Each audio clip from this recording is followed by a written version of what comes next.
Hello. Welcome, everyone. Hi there. How are you, Rick? Well, I caught you. I got caught anyways. Good thing you noticed the clock. I And did notice the clock. It's still 4 o'clock now, so we're on time. well, we're on time. Yes, Well, yeah. we're within the minute.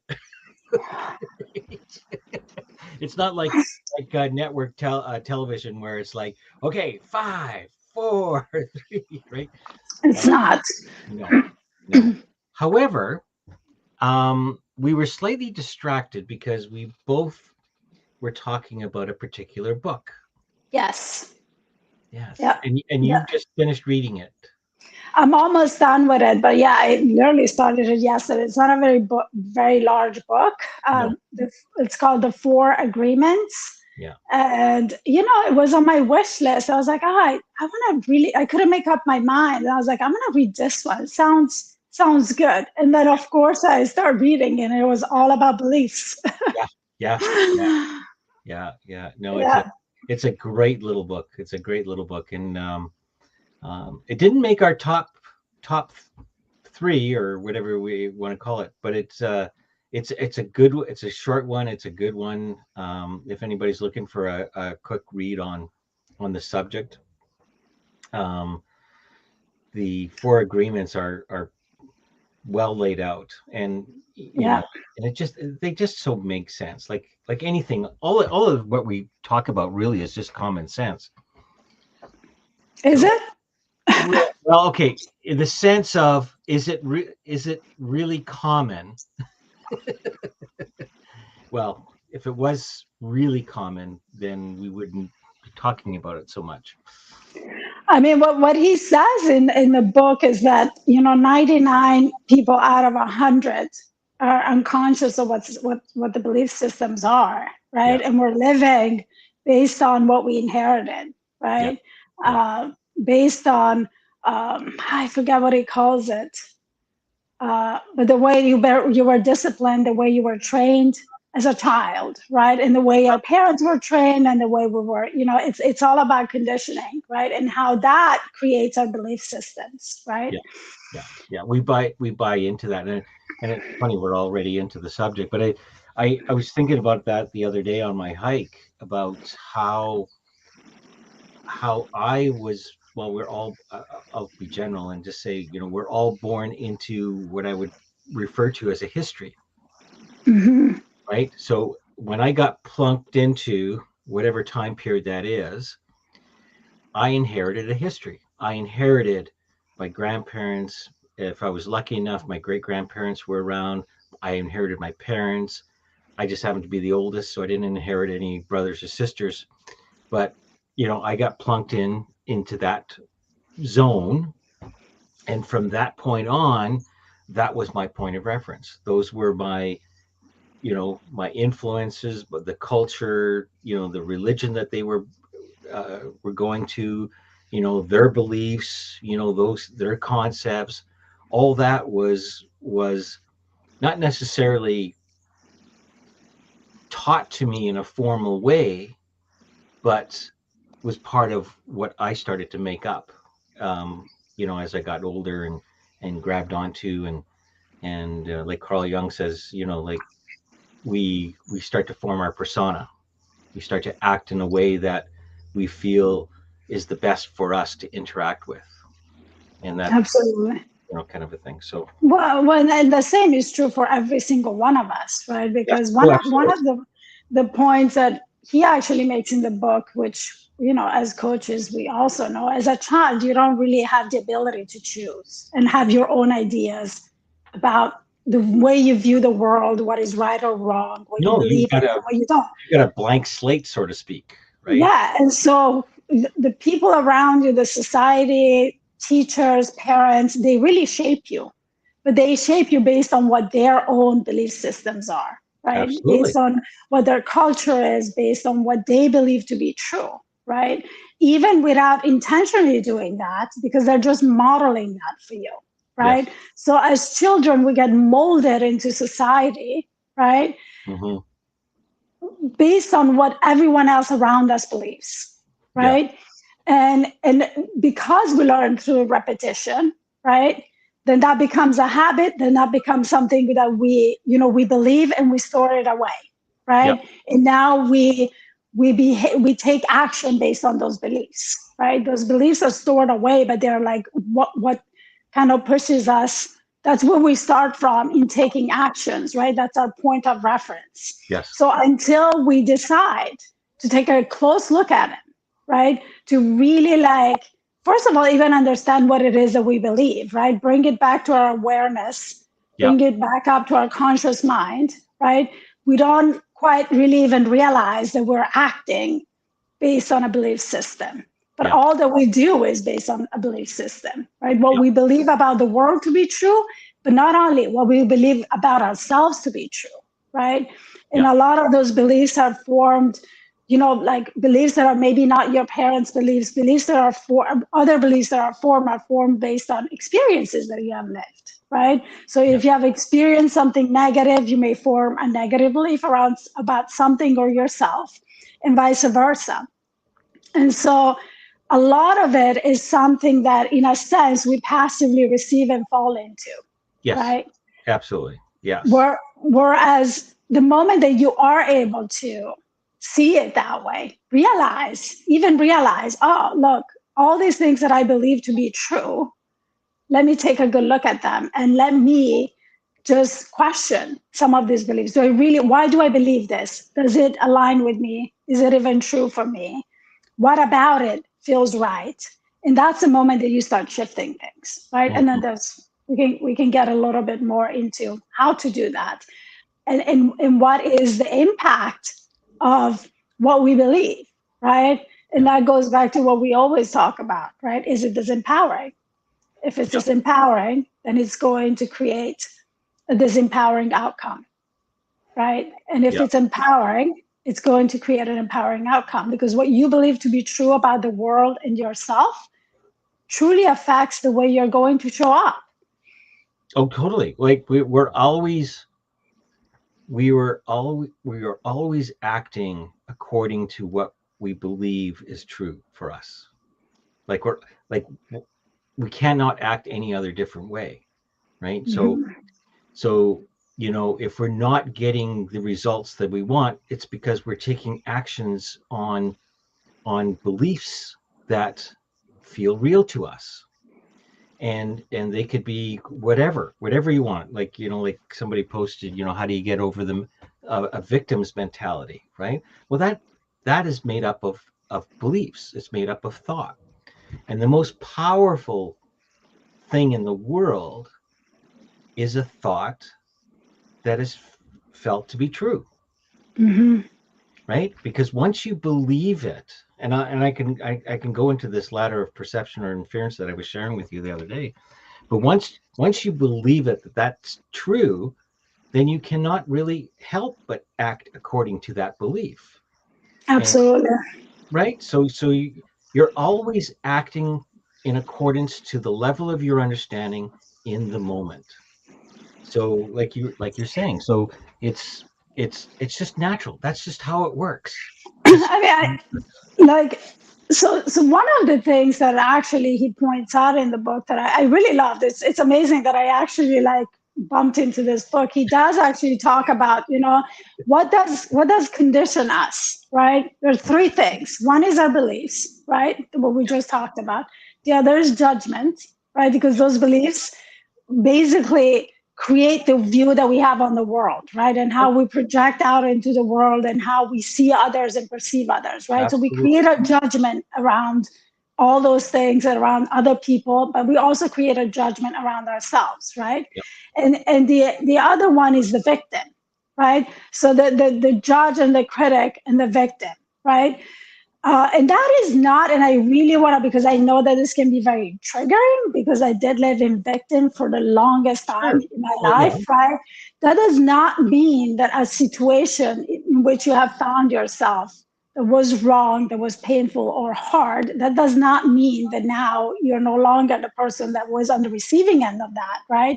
It's just, we're talking about letting go of that, right? Because what happened is gone, and it's done, right? The problem is that we carry that feeling of being a victim, of not having any power over situations along with us, and we act from a place of victimhood, right?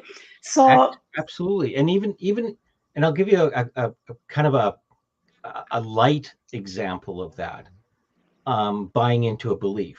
Okay, I call it buying into a belief. But when I got injured at work, I was told by a doctor. Doctors are credible, right? I was told, that I would never go back to work. I had to find something else to do. You cannot go back to work. And I started I started to believe that and then act according to that, right? That belief. Okay, well, if I'm not going to go back to work, I got to find something else to do. I got to all this kind of stuff, all this extra thinking. Well, during my physio, it kind of occurred to me. It says like, it just doesn't seem right. I don't I don't know why I was doubting what the doctor was saying, but I questioned it. I said, mm-hmm. is it necessarily true that I won't be able to go back to work? Is it really necessarily true? And I approached my physio and I said, this back pain, I don't understand it fully. I said, when I'm feeling pain while I'm doing these exercises and walking, am I doing any damage? And he said, no, you're not doing any damage to your back. You're not destroying it any further. All you're doing is rubbing up against scar tissue that happens to be there and it's coming up. So I got a deeper understanding of what was really going on with me. The belief that I wasn't going to go back to work almost immediately dropped. It was sort of like, oh, I don't have to believe that thought anymore. Mm-hmm. What would be true, right? And so I gave myself permission to work with the pain as opposed to the pain giving me an indicator that, oh, I have to stop, right? There was a point I couldn't even go for more than 5 minutes. I couldn't stand for 5 minutes, couldn't sit for 5 minutes. I was always adjusting. And so I call it what you want. I grabbed onto a new truth. I grabbed onto a new belief that that this wasn't necessarily true, that maybe I could go back to work. And in a very short period of time, something shifted and the pain went away. And actually, I finished another 15 years of being on the streets. I told that story to a client of mine. And one of my mantras in my coaching practice is I start with the premise that you're not broken. And what he heard was, if I was told that I wasn't broken so many years ago and didn't believe that, like he bought into it and believed that, he says, my whole life would have been so different. But out of innocence, right? We're told something, we believe it as true, and then we act accordingly. And until we question it, we just think it's normal. Like, and we innocently do that.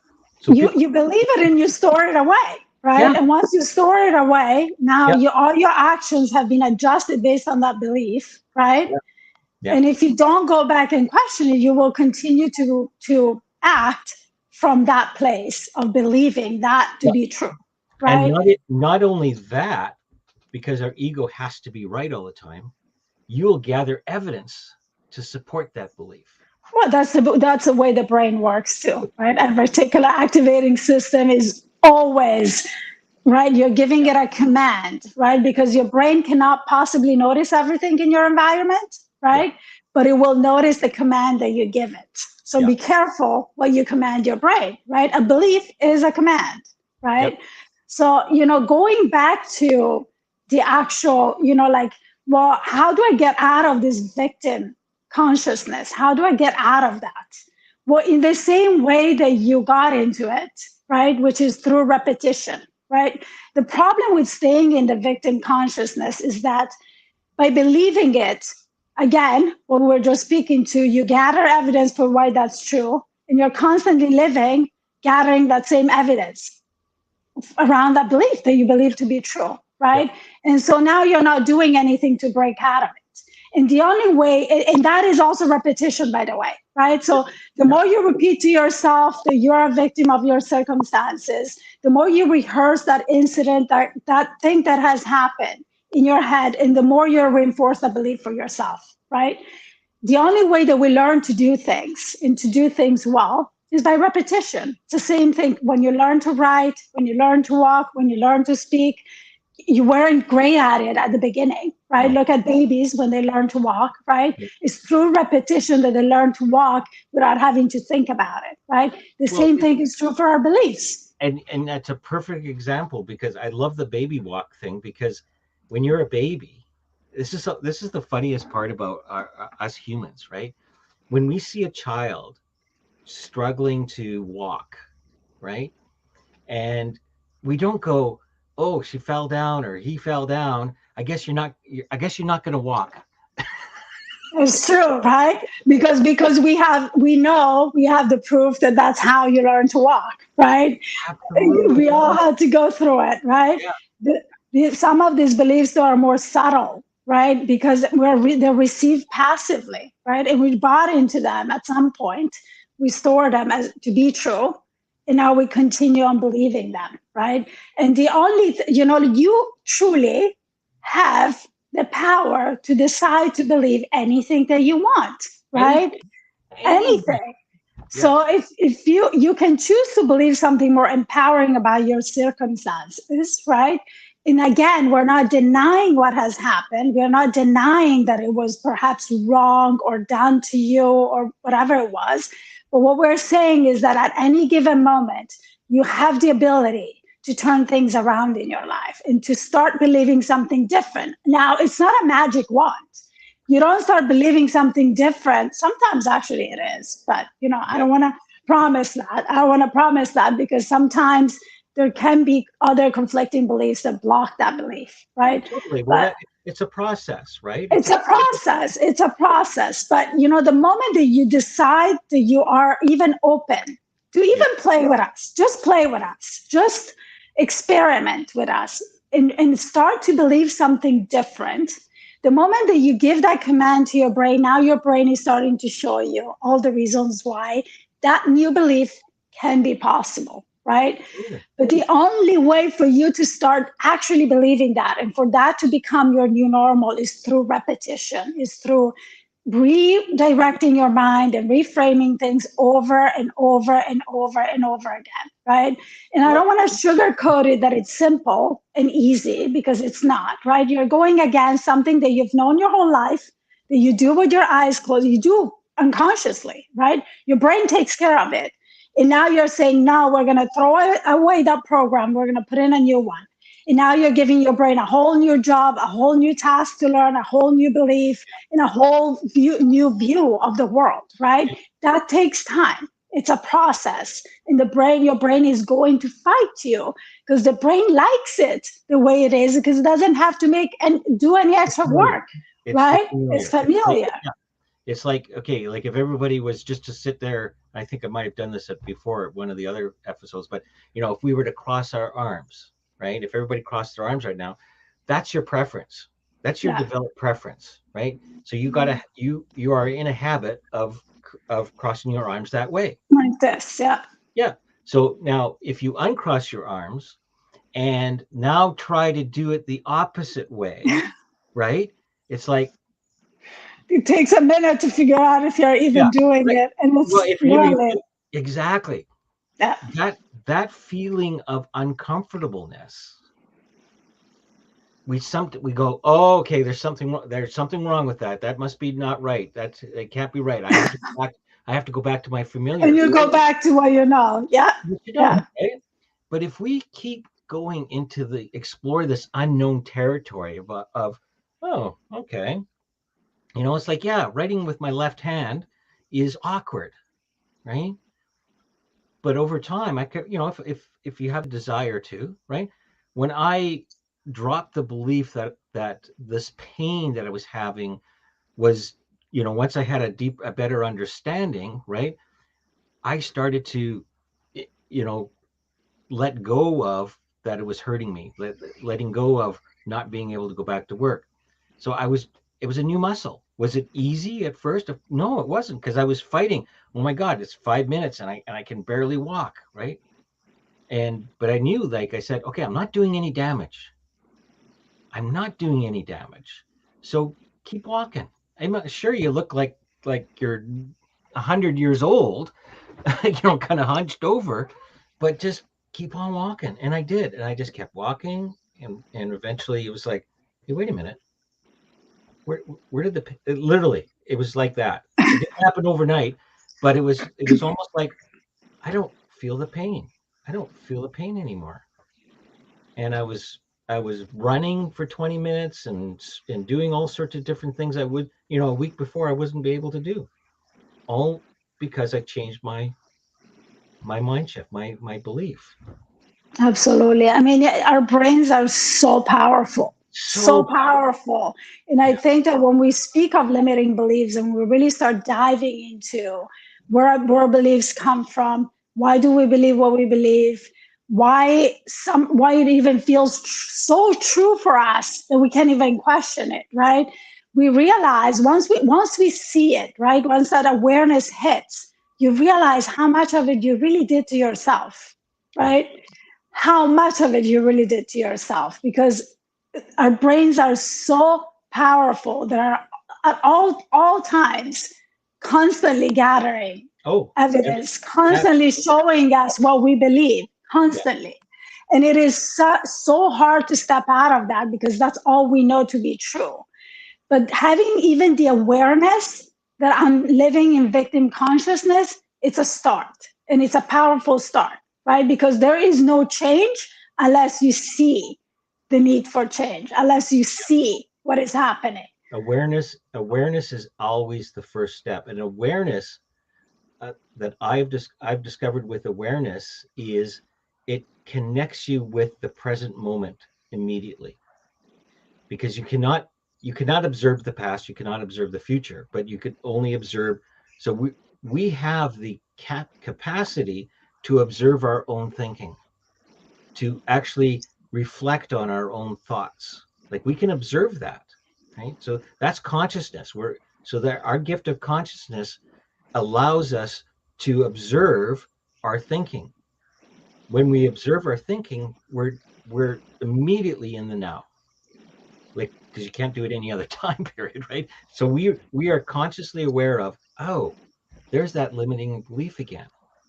There's that whatever that thought is. And then from that point, it's just a question of exercising.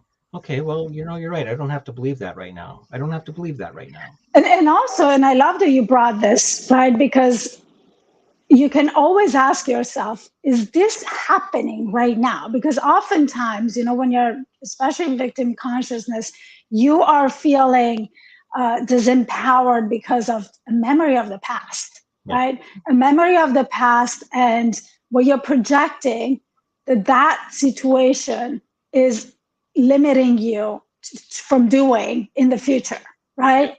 But when you really think about it in the present moment, most of your thoughts are not actually happening in that moment unless you are in the moment of it.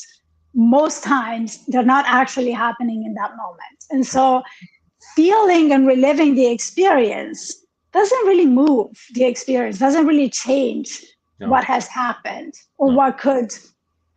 it does affect the way you're going to take action today, and therefore that shapes your future, Yeah. right? But if you are acting today from what you believe, for what you really embrace to be true about the past, then you're making a decision from that place, and therefore recreating this possible future that you are projecting. Can you see that dot? I can see that dot. That, for me, that represents our memories and intelligence, right? Based on the unlimited what we have available to us, our our resources, the what we don't know, right? We know less about what we don't know but we always rely on what we know. And so Yeah. that's where your beliefs lie in, right? Yeah. That's what we And know. Yeah. right. And yet we access that as if it's the only source of information we have available to us. And yet when we consider that what's available to us out there, that's where the limiting beliefs are, right? Like if we start to explore out here, right, then you start to get sort of like you learn from insights. It's sort of like if I have a limiting belief that I can't, I there's no way I could do public speaking. There's no way. Mhm. Okay, like where did that come from? Where did that belief come from? Well, I remember in school I had show and tell, and I brought something, and everybody laughed at me while I was showing this thing off, and I felt really embarrassed about it, and a couple of people said a few comments, kind of a thing. I made meaning around it. I formed a belief that because, well, is it really true that, well, every it seems like every time I get up to speak, my stomach just goes like this and I want to throw up. Really? Right? You know, we we experience things through life once and then it becomes memory. Yeah. We will form a belief around it. And Yeah. we form a belief around it, we make meaning around it, and then we act according to that. So because I felt uncomfortable about public speaking, I would avoid it. Hey, I want you to do this press. No, don't ask me. Ask George. Ask George. George does these all the time, right? So I'm diminishing my experience. I'm diminishing the power within me. The possibilities too. Well, that's the possibility, right? Yeah. To Yeah. explore that, like we all have it within us, but it's limiting belief because we think we have to, it's not there. But the minute that we start to open up that lid, right, then it's just sort of like it's like that foam spray, kind of a thing. Yeah. It just starts to expand, Absolutely. and then you start to realize, oh my God, like I've been like this stuff works. This actually works. Well, I want to give an example from the example that you gave, right? I'm afraid of public speaking because and then you dive deep into it because of this experience I had when I was in school. So I Yes. never pursued it because I'm just not good at public speaking, right? What can you believe instead, right? When I coach clients, that's kind of the process that I take them through, right? What is I catch the belief, I help the person realize that they have this belief that's limiting, Mm-hmm. right? That makes them feel disempowered. They don't like it, right? Doesn't feel good in their body. Then we look at where it came from. Once we know where it came from, then we can 100% say, well, that is not what's happening right now. You're not doing show and tell right now. But can you see that from doing a show and tell 20 years ago when you were a child and you had the skills that you had, as a 10-year-old or 12-year-old, whatever it is, do you see how that's not true today, right? Because you're a grown person, you have more skills. What else can we believe, right? So this is the part where you start shifting your beliefs. What else could be empowering about this, right?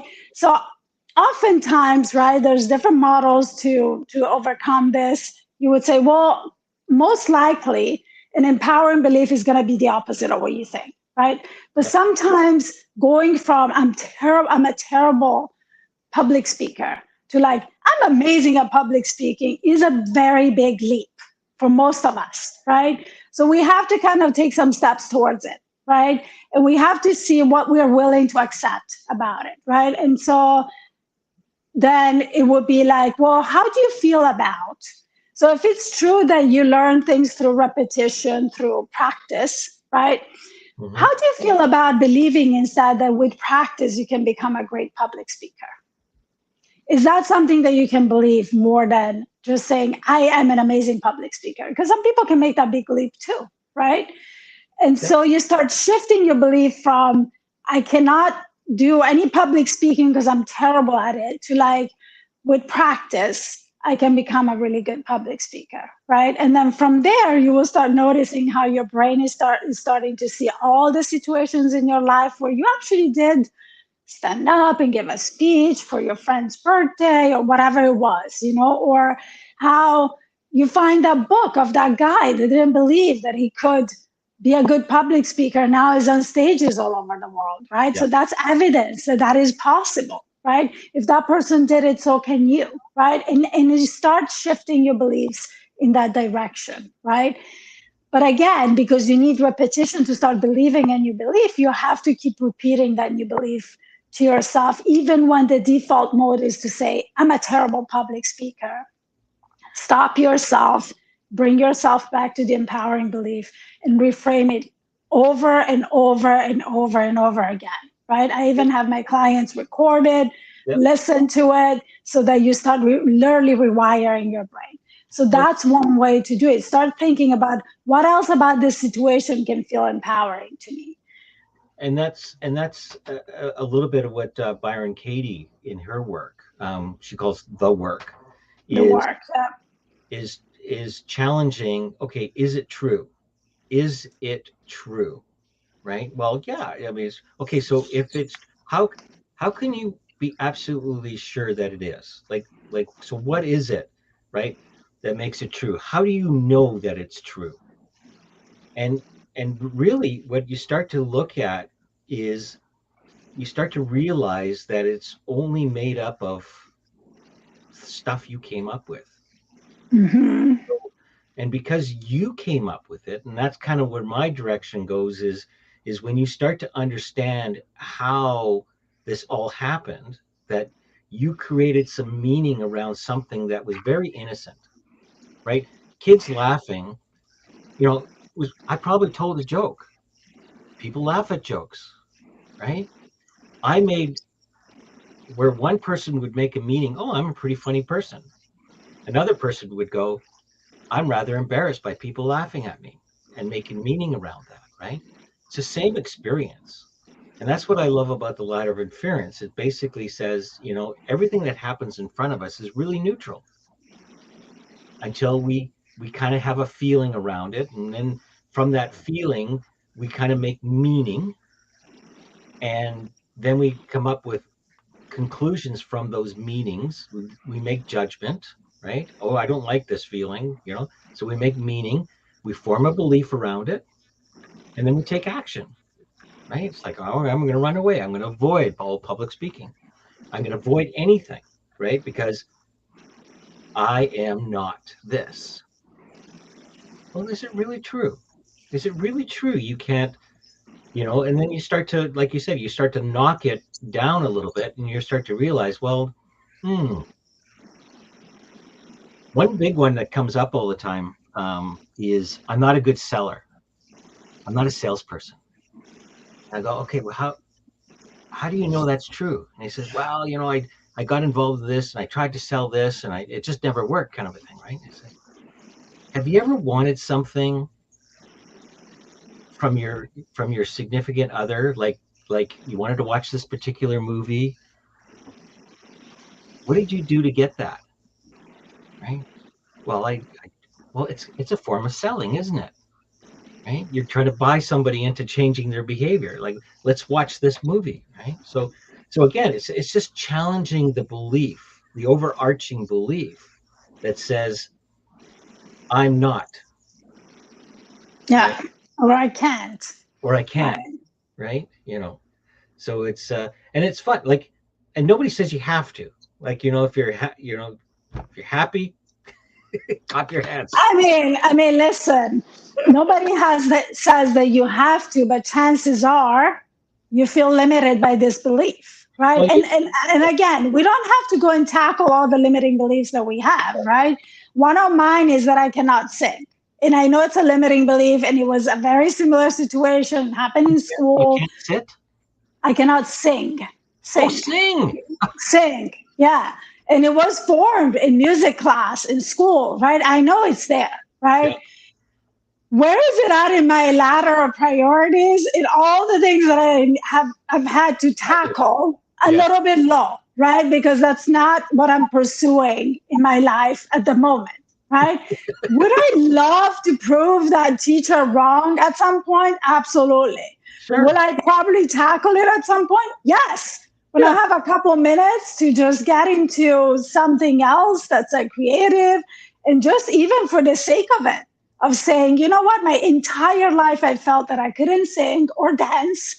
Let me prove everyone wrong. I could absolutely do it. Again, because our entire being is formed by beliefs. There are a 100%. lot of them, right, that I've had to look at, I've had to like tackle, I've had to disprove, right? It's just not on my highest priority list, No, right?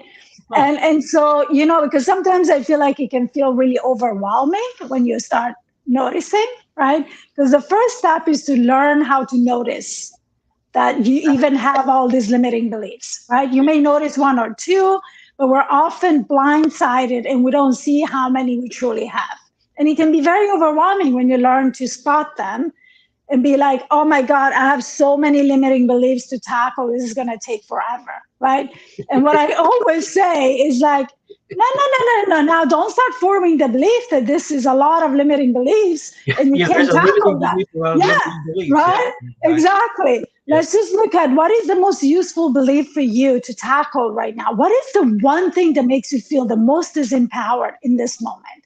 What is the one thing that if we tackle and move that, it's going to move and shift your life? Let's that start there. that that is the fundamental question. That really truly is the fundamental, Absolutely. right? Like when it looks like overwhelmness when you start to look at the big picture kind of a thing. But I say the same thing, like if there was one aspect that you felt that, the whole question is, if I could, right, I know that this would probably make a difference, Yeah. kind of a thing, right? And so we explore that. We explore, okay, so what exactly would that mean to you? What would that mean to you? And there's a really great little exercise around um, envisioning, okay, if I was a public speaker, a better public speaker, I would be able to. And then you start to write down all Yeah. these different things, and then you keep asking that same question over and over again. And it's interesting how deeper it gets. It and it comes down to like some real fundamental, sort of deep rooted truths that it's not really necessarily about the public speaking, It right? never is. It never, It never is, never. never is. Yeah. And that's where the transformation occurs, right? It's Mhm. that realization where the insight comes up. So it's yeah, no, we always start at the high level. We always start at the high level, right? And if I could, whatever, if I could manage my money better, right? And of Mhm. course, okay, so if you could manage your money better, what would that give you? Like, what would it, I'd be able to afford this, and so you just keep going deeper and deeper, right? Um, but yeah, Yeah. go ahead. Yeah, I love what you're pointing. I love what you're pointing to. Like, just really see, connect with the outcome, right? Connect with an empowering outcome because it's starting to shift the way you look at things, Yeah, right? yeah. So there's a couple of things that I wanted to say about that you touched upon, Hmm. and one of them is connecting with the outcome, and the other one is what we just both commented on. It never is about the public speaking, right? No, And so why limiting beliefs work is so important is because it uncovers the reason why being laughed at, right? When you're like giving a speech in school, whatever it is, the real reason why that feels so disempowering and like feels like a real wound. And oftentimes when we go and dig into that, the answer is pretty universal for everyone, right? We don't want to be rejected, right? It it's becomes, insecurity. yeah, it Yeah, becomes fear and of rejection. fear of It's fear of rejection. rejection, Yeah, or like not being seen, not being heard, not being loved, right? When you start digging into it, then you find the little nugget. That's where the real work is. right? Where did that rejection come from? And then you find out where that rejection came from, right?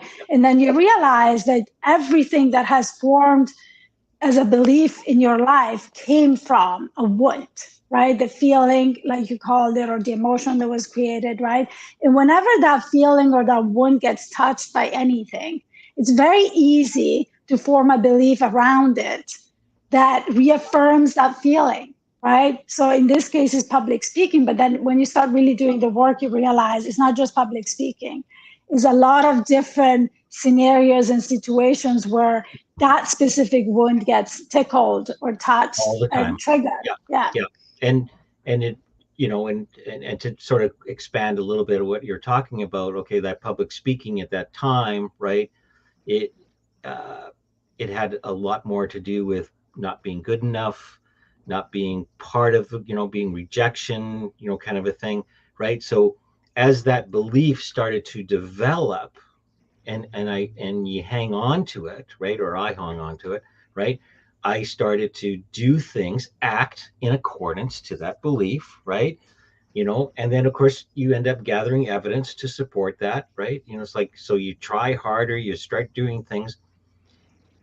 What we innocently do, and what I was innocently doing, was I was looking towards the outside for those solutions, right? So things like avoiding public speaking, avoiding any task that would cause me any embarrassment, avoid anything that would make me look like a failure, avoid anything, right? So there was a lot of avoidance. And when I started to realize that it had nothing to do with my circumstances, it had more to something that was going on inside of me. I started to turn my attention to what was inside, as opposed to trying to manipulate everything. Avoid with avoidance. Yeah. Avoidance, Yeah. right? Yeah. And so as I started looking and more exploring in the inside, I started to realize how this all works. That the power of one thought could change everybody's world. How many actions it has impacted the one belief, right? That one wound. That Yeah, one is probably the one that has allowed the fear of public speaking. It is the one that allowed the fear of public speaking to form. And sure. all of the other ones, right? I have to avoid No, circumstances where I'm going to be called on speaking or whatever else you everything. did to avoid. Everything. It's Whether a I took a domino effect. promotion, whether I took a promotion or a new job, or decided I was going to, quit this, like all those different things all relied on that one sort of arching limited Core belief belief. Yeah, or core belief, belief. Yeah. right? When Yeah. I realized that it was me that made it up, that me that sort of hung on to it, Well, you believed it, I right? You believed believe maybe somebody threw it your way. Somebody made you feel that way in that moment, or as a child, or whatever it was, right? And you made meaning of it from the brain of I don't know how old you were, but like whatever age you I were, was you didn't 35, okay? I was 35. have doing show and tell in school at 35. Wow, what kind of school is that? I was a late bloomer.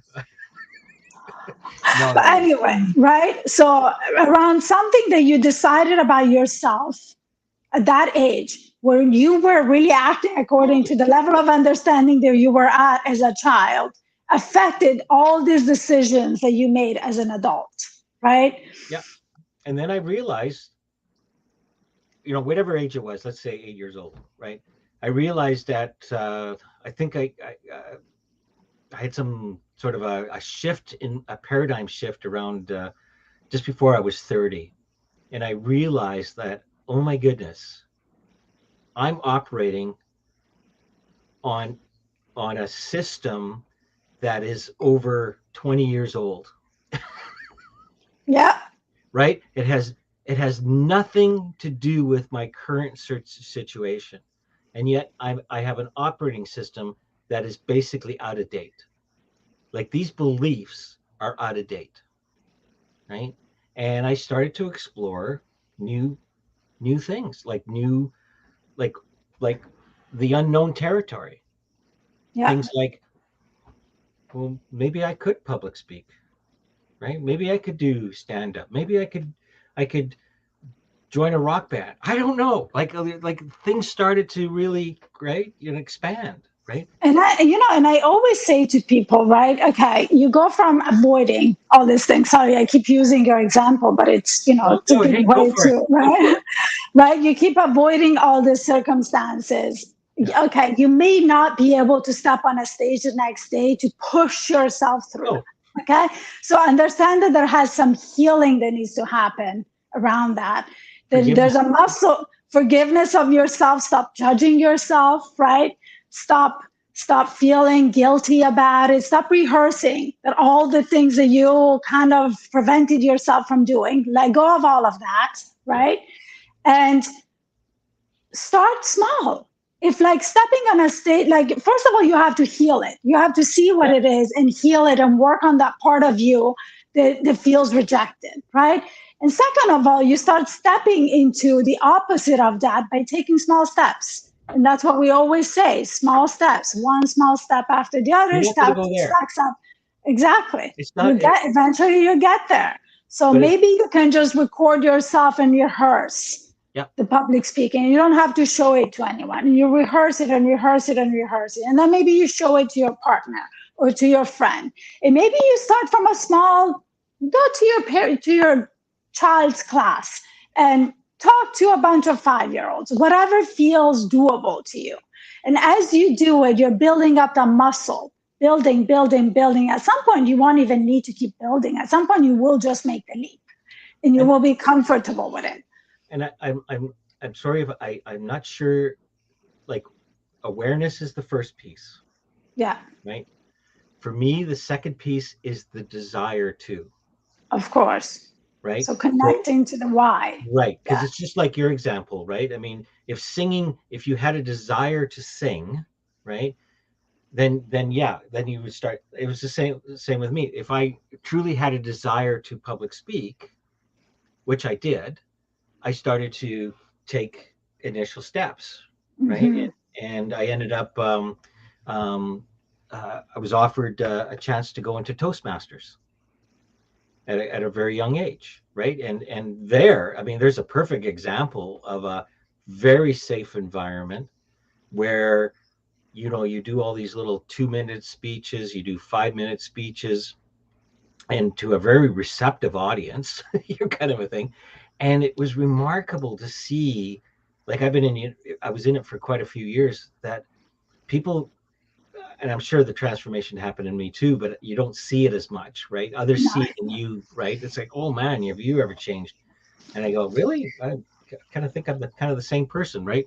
But but you see it in others where they find their voice, and there's a shift in their belief system, because at first they come in very timid, very quiet, and they believe that, like, hey, I have a wedding to do and I want to do my daughter justice by, public speaking.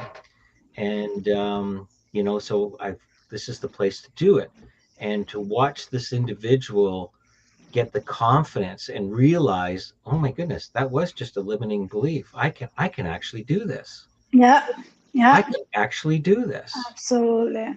Are they going to be on a TED talk? Who knows? But I mean, they got to do. There was a desire to, right?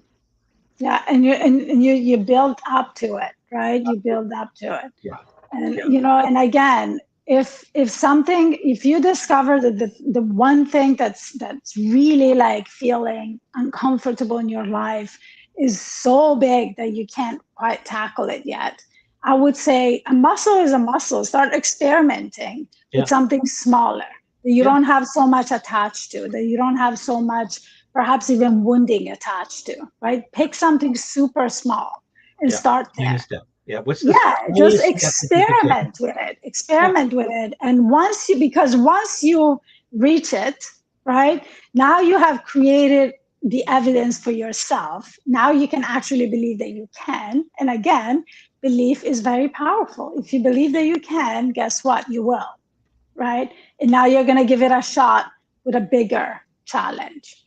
Because we're always acting on the basis of our understanding and what our beliefs are In at the that moment, moment. right? So as that changes, so will our actions. And as our actions change, we get better results. It just happens to work out that way, right? So, as your elevator rises, right, um, you take you act in a different plane in a always, different right? plane. It's a But different but plane. but to get there, though, there has to be some level of trust with the process, Well, yeah, right?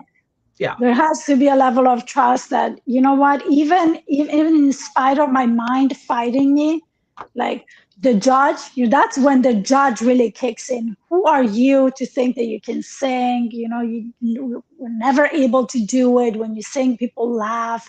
You just don't have the ear Hey, for it, right? there you go. That's a judge talking, That's right? the judge. That judge is going to get really loud when you start shifting that belief, Oh right? yeah, Really yeah. reminding yourself it's a process. This is part of the process. It's going to get stronger before it gets defeated. It's going to really speak out, and it's really going to make its presence known.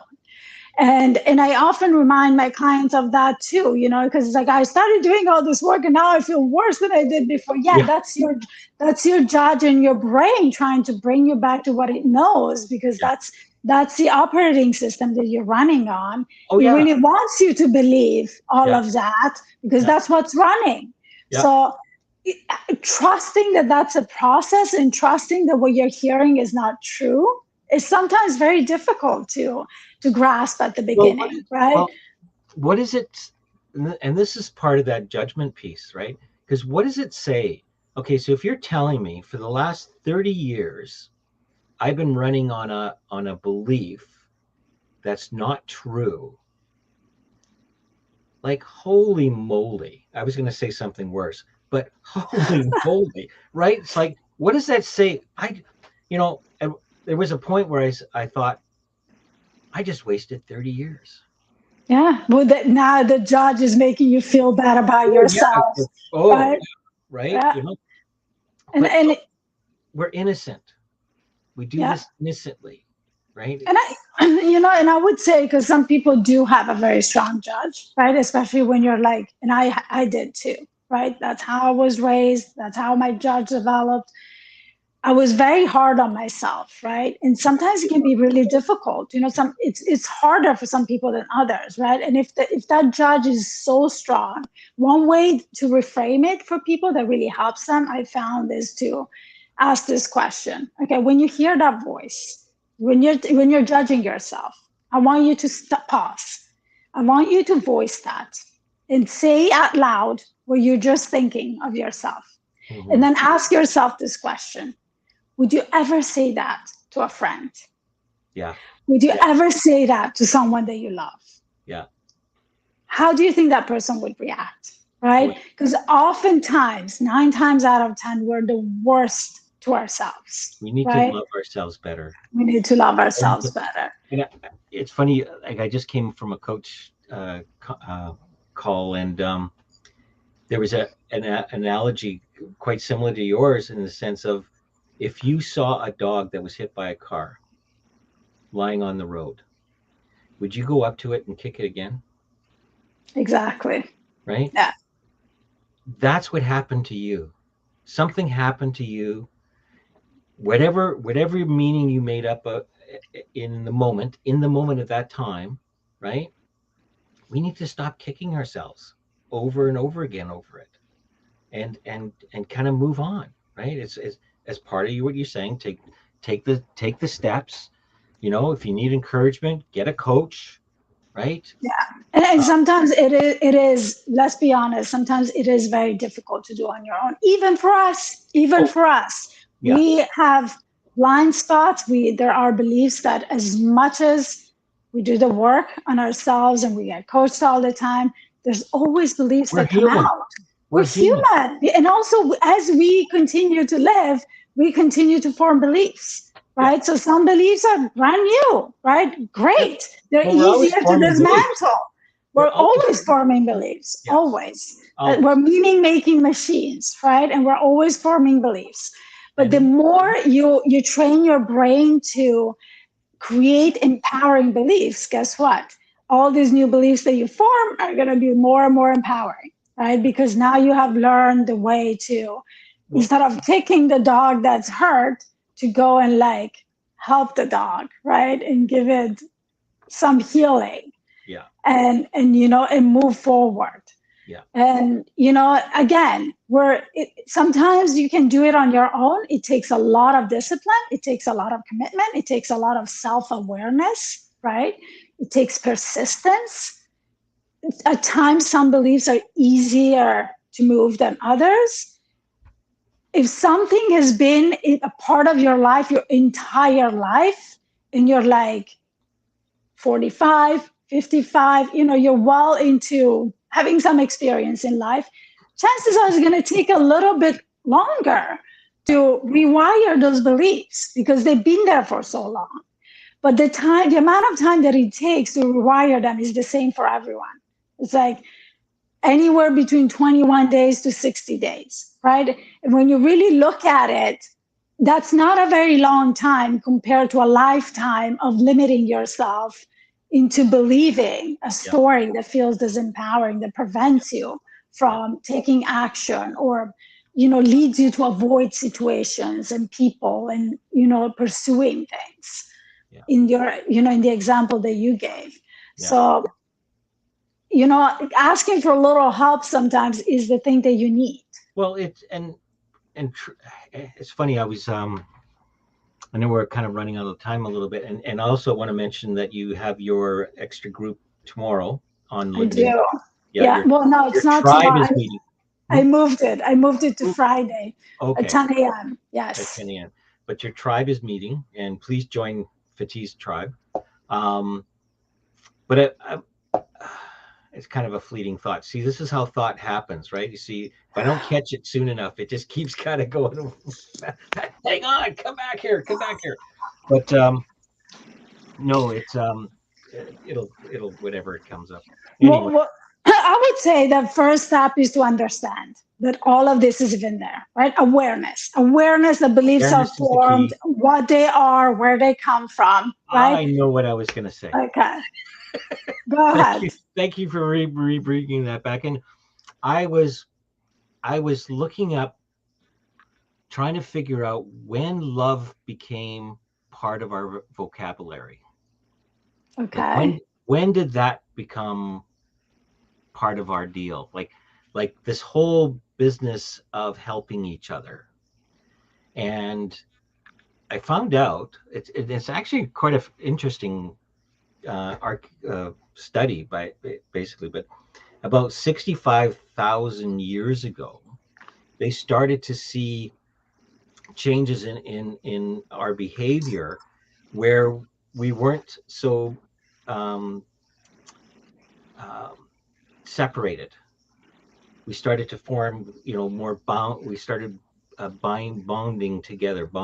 Mm, We started supporting people, and they came across a fossil of a broken leg that was actually supported in a way that showed that somebody was caring for that person. mm, Before, if you broke a leg, you were left in the dirt for the dinosaur to eat you, kind of a thing. that's And so interesting. we evolved into helping each other, right?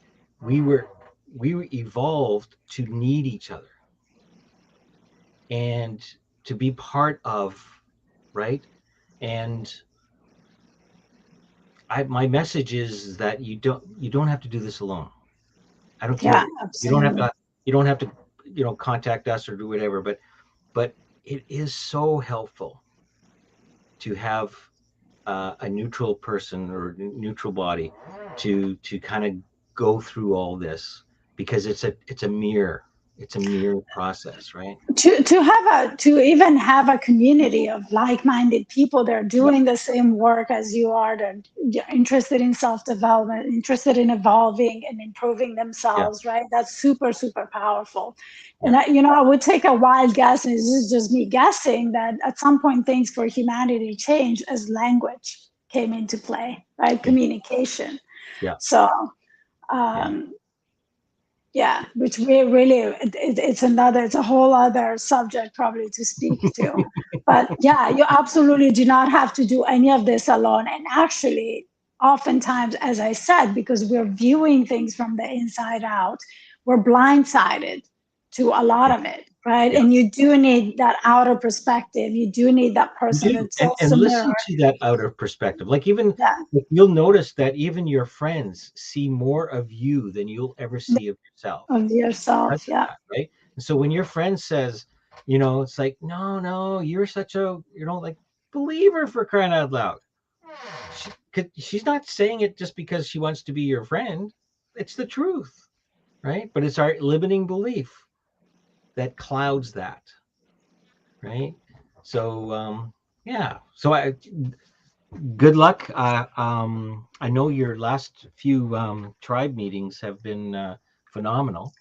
Um, super successful. Yeah. So yeah, join me if you're free, 10 a.m. Friday morning. at You'll Eastern find time. all Eastern time. Eastern time. Yeah. You'll find all the links in the show. All our links are there in Yeah, one easy link to click. yeah, yeah, I would love to have you there. We'll go a little bit deeper, dive deeper into the actual practical way yeah, that you yeah. can Even bring reframe limiting beliefs. bring your limiting beliefs and Yeah. share them. Right? Yeah, Yeah. yeah, Nothing what but they are and how yeah, to reframe them, yeah. And which by the which way, everybody's got them, so don't think you're all by yourself on this one. we Right? all have them. We all have them. We Yeah, all have them. We no all one's immune. yeah. So hey, thank you very much. Thank you. It was such a good conversation as usual. I was so looking forward to this one. Yeah, me way, too. way better than the boundary. The boundaries, boundaries, boundaries. Oh, we're gonna have another one of those. But look at you. You can just laugh about it now. Absolutely. Anyways, we'll catch you next week. Amazing. Thank you everybody for joining us. Please subscribe. Please like the page. Our little tribe is growing, which is wonderful to hear. Give us some comments. Love to hear from you guys. Thanks, Adina, Nelson for coming. Hey, Great show. Thank you. Nelson. All right. Yeah, Good to yeah. have you here. and I hope the death by smothering. I hope What? I hope that kind of answered your question a little bit too. But anyways, we'll catch you next week. Sounds good. All Bye, right. Rick.